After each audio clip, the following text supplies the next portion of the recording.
made it a pre-launch bundle. So it was like email sequence, like these Instagram prompts, like just all these different things in a little bundle. I increased the price. The conversion rate went down to 12% because I was like, it should be $37 for a bundle. And again, asked myself, how can I make a no-brainer? I decreased it back down to $27 and kept it as with all the things, and it started converting at 50%. I think when you're running your own ads, like I am, it's like you got something that works and then something changes. What's the best practice? It's always that question. So you've got to really keep a pulse on it. And I'm still learning lots about ads. It's working. If it works, it works. I'm still learning about ads. Like it's always learning. If you want a behind the scenes look at a online course creator, in this case, a copywriter who is successfully running ads to her funnel and turning $200 a day into $350 daily, and I could say every day, but these things fluctuate, then you're going to like this episode. Truth be told, it started off as a standard interview episode, and as soon as I got into interviewing Elise Hodge and we talked about ads, I lit up and I knew this was the episode for you. I do not think in all of the podcast episodes I've recorded that I have ever gotten to do such an episode. So if you have technical questions about the things that go into running ads profitably to a low ticket offer in the way that can change your business, because look at the numbers, you're going to love this episode. A quick intro about Elise Hodge. She's a funnel strategist who helps coaches and course creators make daily sales in their businesses. She, since 2017, has helped business owners launch six-figure offers, build simple and high-converting funnels, and she's a mom of 2 toddlers. Actually, she has her, at the time that we recorded this at least, her 3rd child is, well, going to be on the scene in about 3 weeks. Here, she's passionate about helping folks create flexible, profitable businesses that fit their lives. We're going to jump straight into the part of the episode where we talked about Facebook and Instagram ads as she is running them to her profitable low ticket offer funnel. And let me define that for you really quick. This, in her case, is a $7 offer that has a order bump and also has an upsell. I'll let her explain to you the details in a moment. Let's jump into the episode with Elise. The listener right now, it's like, I've heard a lot from QUÄY.jo about ads, but I actually haven't heard from guests about how they're using ads, so that's okay. Do you want me to touch on that? Why not? I'm actually intrigued. Okay. Don't judge me. Well, I mean, okay, your ads are on, and so I'm just going to put the context out there that if they're on right now, they're profitable. So yeah, they are profitable. Yeah, okay. So what's going on? I'm not just burning money for the sake of it. So yeah, the thing that I've really been focused on the most is those like low ticket offers, so SLOs. At the moment, I'm not running any freebie ads. I know I need to be, so I'm hoping to set up some of those in the next week, let's say. But my low ticket offers like that, I get an immediate return on ad spend with that. And I mean, I could look at my data right here. So ask any questions you like. And yeah, so I have two different like offers. One is my 52 email templates. These are actually templates. There's a story about this, but I don't need to go into it all. Okay. All right. I created these as like prompts. I think it was 2018, or again, way back when I created that initial email marketing program. So that was one thing that I thought, oh, what do I have that I could sell as a low ticket offer, when I thought, this could be a good entryway. Turned out it worked quite well. Interesting, fun side note fact, I originally in the messaging called them prompts, and they were just prompts. They weren't actually, they were like this full, it was great, but it was, for $7. And they didn't convert that well. And then I was thinking about the messaging, and I turned every single one into a template, and then I called them templates, and they've converted great ever since. Because 52 templates, like it's actually 52 templates for $7 is kind of a no-brainer. So with anything that I have been like testing with ads and stuff, I'm just thinking, what's a no-brainer? I just want to bring people into my world. And if that means giving away all the value, let's go. So that's one of them. And then the other one that I'm doing is actually a course launch planner. I mean, you mentioned, I'm a funnel strategist. I've worked in the past, launch copy, all the launch things with clients, coaches, and course creators. So I sort of put together And I've created like strategies for people, all of that stuff. So I put together the sort of guidelines that I would give people in terms of creating their own launch strategy into a planner. It's 90 pages. It's super comprehensive. It's like what you would get in a course, but it's in a planner. And again, that's $7. That one is actually quite profitable. And then with each of those, I have like a bump offer and an upsell offer and things like that. So, Break it I mean, down. Break it down. yeah, okay. Well, because this is something that I feel like, listener, please listen because, yeah, you've heard me talk about this, but here is someone like right here who's not me, who has achieved the holy grail of running profitable ads to a low ticket offer. And I was just in an interview, Elsie. Why am I saying Elsie? I It's have a fine. friend. People do No, it's it. not fine. Elise, I have a friend who her name is Elsie, and she is from Taiwan but grew up in Belize. And she goes to church with us here in Mexico. And actually, eh, I'll keep the tangent short, but her and her boyfriend sought out me and my wife because we got married and then moved overseas right away, a month after we got married. And then they're thinking about doing the same thing, except for he's from Mexico and she's originally from Taiwan, and they're thinking about going to Ireland. And I have sitting on my phone a text message because I was introducing them to a book that basically helps people from different cultures learn to understand each other. And so that's where Elsie is popping out of my brain. And it doesn't help that like your name is spelled is Elise too, but I do remember and know your name, and there was a tangent. So back to your profitable $7 low ticket offer. So if I touch on the first one, 52 email templates, that's the one that I kind of got like working first because again, it was I came up with that concept after I'd launched the membership last year, and then I wanted to bring new people into it, not just people already on my email list. So I was like, got this thing, 52 email prompts, tweaked and played with it, worked as templates, started converting. The bump offer, I think it was like I can't be sure. It was something like an ultimate welcome email sequence or something like that.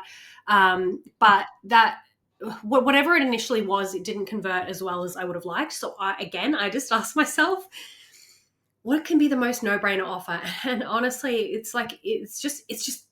it's thinking very differently because when you've been a service provider and you're charging $5,000 plus for your services to write a sales page, and then you're like giving away templates, for $37, it's like a big switch in your brain. But, again, as a service, they're getting you. So, but I had to just ask myself, what would make this a no-brainer offer? So I made this bundle. So it's an ultimate email marketing bundle. It includes a welcome email sequence, a re-engagement email sequence, a sales email sequence, and it includes a pre-launch sequence. So it's literally 4 email sequences as the bump, and that's $37. That converts pretty nicely. That's like 35%. Whoa, that's nice. I mean, I quote like 15 to 20, like pretty standard for an order bump. So if you're converting 35, and I don't want to assume, but are you running your ads to cold traffic for this? Yes, and then I do have like a lookalike is cold still, I guess, and then I have a warm as well. But yeah, it's to cold traffic. Yep. So that actually really helps make it profitable. That was the piece that I just really wanted my order bump to convert super well.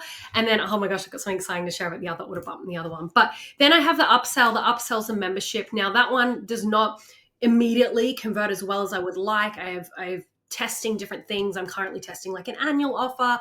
It like only converts at maybe 2 to 3% like on that upsell page, which is not good. It's still profitable regardless. I bring people into my world. They do warm up and I know that they convert like say 6 months down the track, but I'm working on just like testing different things to get them into that offer, or if it's not the right offer, I'll change that. So, but regardless, it is profitable, which is nice. And then my other low ticket funnel, like I said, is that course launch planner.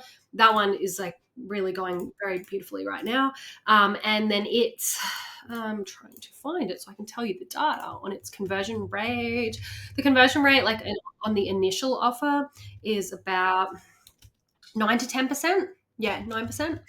And then, but the bump conversion rate is so fun.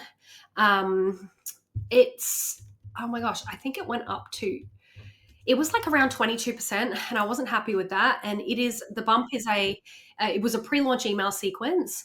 And then I thought, how can I make this even more no-brainer? Again, I made it a pre-launch bundle. So it was like email sequence, like these Instagram prompts, like just all these different things in a little bundle. I increased the price. The conversion rate went down to 12% because I was like, it should be $37 for a bundle. And then I was like, okay, again, asked myself, how can I make it a no-brainer? I decreased it back down to $27 and kept it as with all the things, and it started converting at 50%. Yeah, and this is just in the last week and a half. So I'm watching it, but yeah, I'm really, yeah. Fif Wow, okay, that's encouraging. I don't have an order bump that I run ads to that convert at 50%. My gosh. Alright. Literally 50%. I'm looking at it right now from the last week. Um, from like 12% to 50%. And it was just a price change. I mean, it's always like the tweaking. I'm so interested in that. And then I have a one-time upsell, which is a launch copy bundle. So it's like a sales page template and sort of launch sequence. And that converts fine. It's something like yeah, 6%. I'd like it to convert higher, but I'm playing around with that too. All to say though, it's profitable and it's pretty cool to be able to bring people into my world while I actually make profit every single week from these funnels. Yeah. Okay, so if I may ask some questions, because I am quite impressed, honestly, by the conversion numbers on your sales page and then the order bump and the upsell, especially the launch planner. Can you explain your strategy for targeting warm and cold audiences? Because you mentioned that you're doing both, and I think the listener would like to hear that. I know I would. Sure. Well, I think I actually, in saying that, had turned off a warm one, which was converting well, and then it kind of died. So I think it needs new creative. So I will say that. Um, I'm not Which always the happens best. all the Yeah, I'm time. not always the best at refreshing things as fast as I can, and I feel like that's where like the ads manager thing is amazing because as a business owner, you're running all the things. But um, yeah, at the moment that one is turned off, but it was actually doing really well. But I am targeting like three different audiences. It's like a coaching one, one's like a software interest, and the other one's a lookalike audience, that's been going quite solid. Do you like to use a lookalike of your email list, lookalike of your Instagram followers? Like, what lookalike is your go-to? Yeah, lookalike of email lists, lookalike of purchases, lookalike of like people who've, I think I do people who've engaged with my Instagram account in the last like 180 days or something like that. Um, um, yeah, I think so. Without opening it, that's what comes to mind. Yeah, definitely email list and purchases of that particular product. So, my next question is, you had mentioned that you should turn on your ads to your free lead magnet. Tell me more about that. Yeah. So actually, what I used to have, and this was going pretty well, but I just find that SLO works better. But mind you, long term, freebie, you can probably bring in more people who will convert maybe down the track more. And I know that people who okay, I'll tell you what the freebie was. It's a welcome email template. I know that the people who got that, and I track like people who come into my membership, so many people come into my membership got that freebie, which I still promote organically. I just am not running ads to right now. But even if they came from ads, they will convert into the membership, say in like 4 months, 6 months, 9 months time. And I could see that so many of them had gotten that free welcome email template. So that's what I was running. That's what I will probably run again. I was running it with the tripwire of the 52 email templates behind it. So I ran it two different ways. I was doing like lead formats, and then I found the quality was just frustrating to get like quality leads who would even open the emails. And then I was running it with like a sales goal, I guess, but with it with the tripwire on the back end. I'm not sure if I should just run it for leads and keep a tripwire on the back end, if that would be cheaper, or I don't know. Because my whole thinking was I want to make sure I'm attracting people who will buy. But yeah, Did you say that you were running it first using Meta's instant forms or I I'll tell you why I was doing that. Because I use Show It and ConvertKit, and for some reason it was not tracking. And I know other people had the same problem, that with Show It, if you were doing like leads to website leads, it wasn't tracking. So I couldn't do that.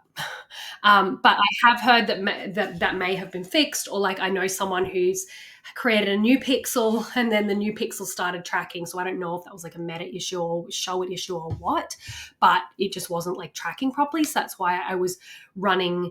It would only track if it was a sale, not a lead. Does that make sense? Like, yeah, it's super weird, but yeah. yeah, that is super weird. Okay.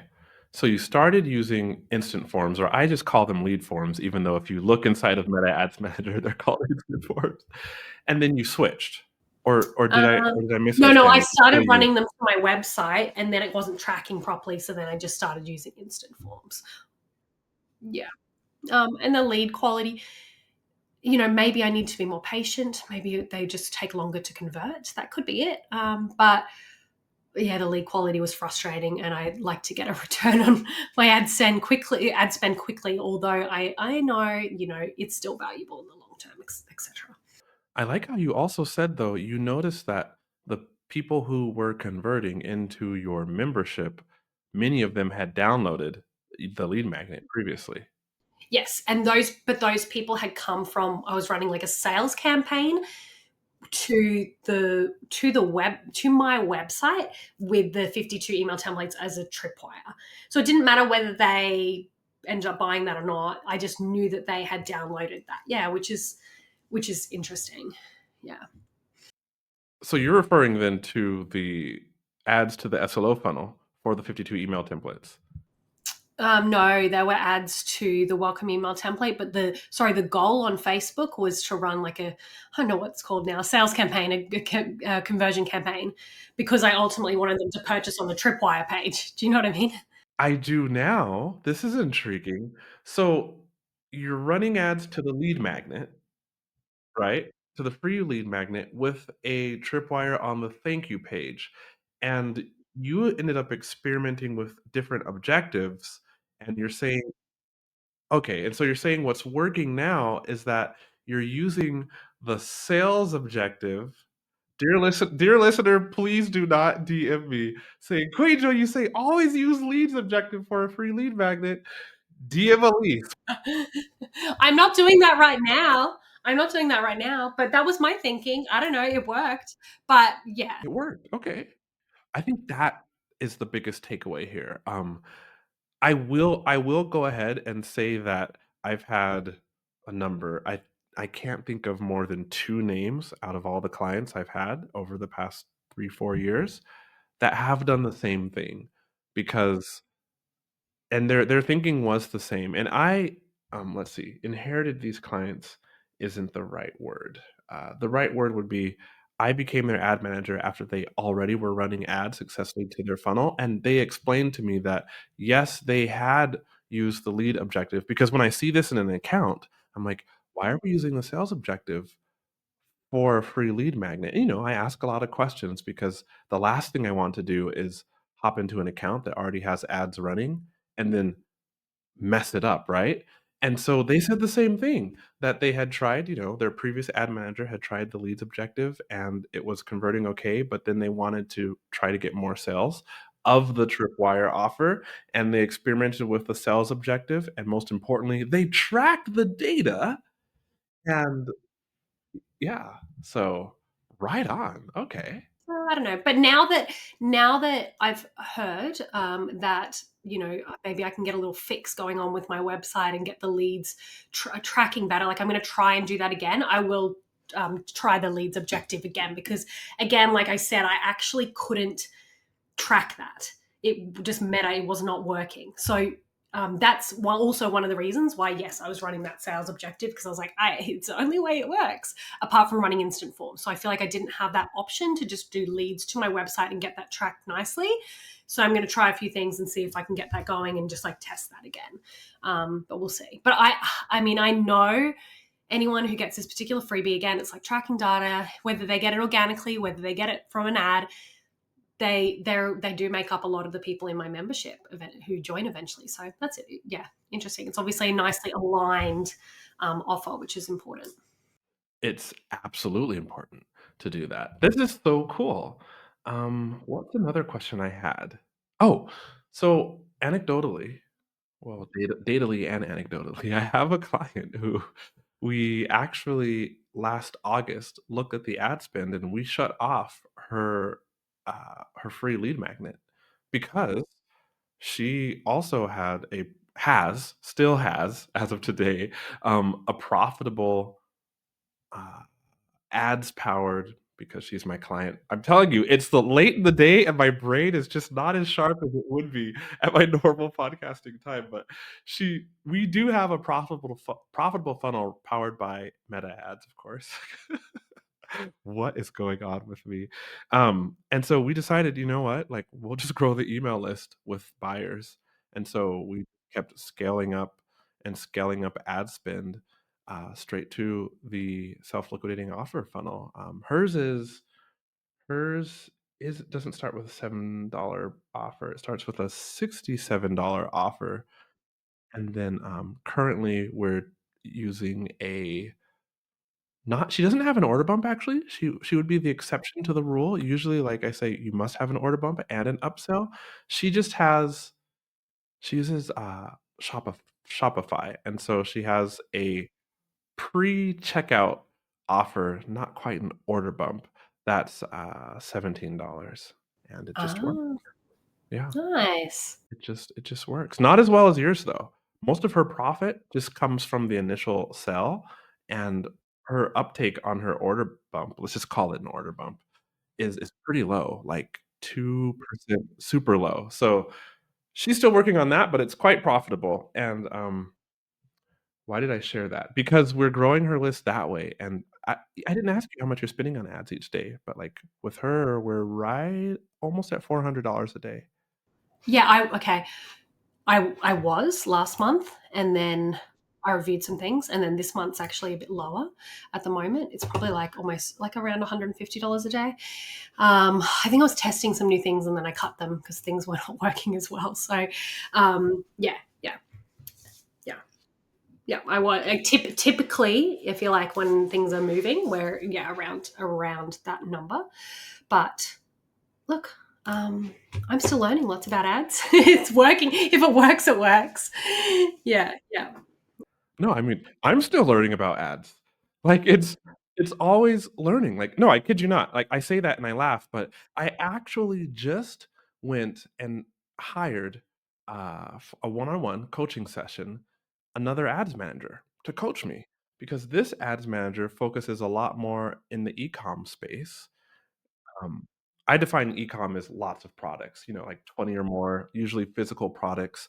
And I was so I have a good number of ads clients, and it's not quite a secret, but, like, the way to have an ads client forever is to work with ads client that have, like, low ticket offer funnels, right? Because then we're not just running ads to something free, but we're generating profit, and it's very easy to see, like, "Oh, the ads manager can manage this huge budget and generate this profit. It makes sense to continue paying the retainer fee." And so um, but I just have been feeling like my retargeting game needs to just be leveled up. And so I was like, who better to hire to teach me the latest and greatest like retargeting secrets? Because just like my students, I always update my course because Meta Ads Manager, right, is changing all the time. So are the best practices. Those are always changing too. And so, yeah, I just hired somebody and our consult is next week and I'm going to learn everything I don't know about retargeting and then apply that to my clients. So, we're always learning. Yeah, that's it. I think like when you're running your own ads, like I am, it's like you got something that works and then something changes and you're or it's, oh, what's the best practice? It's always that question. So you've got to really keep a pulse on it, and it's not easy, but it's, I mean, it's worth trying to understand for yourself for sure. Have you so I have one more question which I'm super curious about. Before I ask that though, have you tested out or tried any of the Advantage plus creative options? Do you have favorite ones? Do you just leave them all on, like the video filter, the touch up one, the the AI, the what's it called? The intelligent AI text one? Like, do you have any favorites? Do you use them? Do you avoid them? I use like one or two of them. I don't know if I should use more. I've used more in the past, and I was like, I don't know if I should use them more. I've heard you talk about them before, though. I'm trying to see which ones I do use. I know that I like the music one. I don't know why. I just like that when it has music. Um, say for a static post. Because I feel like when a post has music, I stop and look at it. So I don't know. Maybe it's bad, but that's one that I was testing. And then what else? While you're looking and searching, I misspoke. Advantage plus creative is what I was referring to. And while you're looking, for the listener's benefit, so I'm just looking in the client account, but I can see visual touch-ups, I can see text improvements, I can see video effects, I can see enhance CTA, and they're always so sneaky. They have some hidden below, but I can see relevant comments, and there's some other ones too. So yeah, I'm curious. For a lot of mine, I think I have visual touch ups on. Okay. Here's the funny thing. I have seen this happen before when I have like initially chosen the creative, and I'll choose, I don't want these on, I don't want these on. And then I go back and I'm like, why are they on? And like it weirdly sometimes is a big, right. Do you see that? And right now I just saw that. I mean, it's converting, it's fine, whatever. But like, why is that on? So I've got visual touch ups on. I have enhanced CTA on for one of my ads. I usually turn that off though, because I don't like that unless, I mean, I'd be curious to hear your thoughts on that, because I just thought, oh, that's a bit, it's deciding for me, which can be good and bad, but I don't know. I don't have site links. I don't really understand that. Relevant comments, no. Text improvements, no. I've had that before, and then it just did something weird, and I was like, no, I don't like you deciding how to use my copy. But that, I mean, again, it's everything's testing. So, but visual touch ups, yes, especially for, I think, like, because I run a few like reels types of ads, and then it kind of like resizes it and makes it fit nicely. Um, yeah, not too fancy. I usually only maybe do it like a couple of these. Hey, that sounds exactly what I'm doing in client accounts, and, like, it's just testing. I usually test through ad copy first, and then I test through best ad copy and visuals, and I like what you said about how you're just not comfortable with having Meta take bits and pieces of your ad copy and jumble it around, especially because you are skilled at ad copy, and the way you wrote it is the way you'd like it to appear, right? Um so much for text improvements. I will say though that after I test ad copy variations and then visuals and headlines, I usually jump and just start testing different Advantage Plus creative options one by one, um, to see if I can get a better result. And in line with what you were saying, almost all the time now, by default, I'll just turn on visual touch-ups and relevant comments. Well, relevant comments all the time. Ah, Visual touch-ups why most relevant? of the time. Yeah, why relevant comments? Because I have never done that one. Oh, it just puts what it thinks would be the best comment, like, it shows it at the top, so to speak. That would be good. If someone's like, "Oh, this is amazing," blah blah blah. This is great. Yeah, that's the only reason. Well, I guess the very specific answer is that option being on has outperformed other options that were on by themselves so much that it's just like default for me now. And same for visual touch-ups. But I would encourage you, try, because I have some clients who through testing, I leave on the text improvement option too, and that one is performing better. Not in all accounts. It's definitely the exception when it performs better, but it actually does. And I'm getting comfortable with letting go and let God. No, like the brawling joke that anybody who goes to church will understand. But letting go and just letting that one adjust my well-designed ad copy as it pleases or pull things wherever it wants to the headlines. But, yeah, that's what I'm seeing. Yeah, cool.